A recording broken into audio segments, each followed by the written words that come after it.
ప్రకాశం జిల్లా దర్శి శివాలయంలో మహాశివరాత్రి సందర్భంగా పూజలు ఘనంగా జరిగాయి. శివనామ స్మరణతో ఆలయం మారుమోగింది. తెల్లవారుజాము నుంచే భక్తులు స్వామిని దర్శించుకుని అభిషేకాలు జరిపారు. ఈ పురాతన ఆలయంలో శివుడు భక్తుల కోరికలు తీర్చే శివుడిగా పేరు మోపాడు. భక్తులకు అన్న ప్రసాదం ఏర్పాటు చేసినట్లు ఆలయ కమిటీ చైర్మన్ చెప్పారు.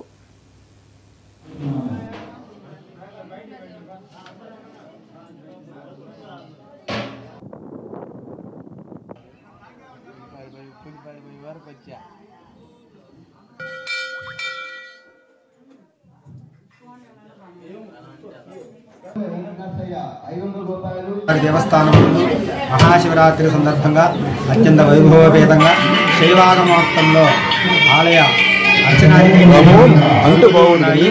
ప్రాతకాలం నుంచి ఉదయాన్నే స్వామివారికి ఆ తదనంతరం స్వామివారికి రుద్రాభిషేక కార్యక్రమం, మాధ్యానికంగా మహానివేదన, ఆ తర్వాత భక్తులకు అన్న సంతర్పణ జరుగుతుంది.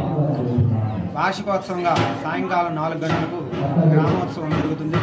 ఆ తదుపరి అర్ధరాత్రి కాలం ముందు స్వామివారికి లింగోద్భవ కాలం ముందు విశేష ద్రవ్యాలతో అభిషేకం జరుగుతూ ఉంటుంది. ఆ తర్వాత స్వామివారికి అమ్మవార్లకు దివ్య లీలా కళ్యాణ మహోత్సవం జరుగుతుంది. ఆ తదుపరి 2వ రోజున 10 గంటలకు రథోత్సవ కార్యక్రమం శైవాగమోక్తంగా జరుగుతూ ఉంది. ఈ ఆలయము కొన్ని వందల సంవత్సరాలుగా రాజుల కాలం నుంచి జరుగుతూ ఉన్నది. వైభవపేతంగా ఈ యొక్క కార్యక్రమంలో కుంభమేళా ప్రస్తుతం దర్శి పట్టణంలో వెలిసి ఉన్న శ్రీ అన్నపూర్ణ సమేత కాశీ ఈశ్వేశ్వర స్వామి దేవస్థానంలో మహాశివరాత్రి పురస్కరించుకొని జరిగే పూజా కార్యక్రమాలు తెల్లవారు 5 గంటలకు స్వామివారి సుప్రభాత సేవ, 5 గంటల 30 నిమిషాలకు స్వామివారి అభిషేకాలు, అలాగే ఉదయం 10కి భరతనాట్యం, 11 గంటలకు స్వామి అన్నప్రసాద వితరణ, అర్ధరాత్రి 12 నిమిషాలకి స్వామివారి లింగోద్భాభిషేకము, అలాగే తదుపరి 2 గంటల నిమిషాలకు స్వామి అమ్మవారి కళ్యాణ మహోత్సవం జరుగును.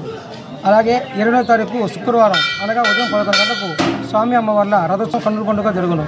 కావున 50 మంది భక్తులు పాల్గొని స్వామివారి తీర్థప్రసాదం స్వీకరించి స్వామివారికి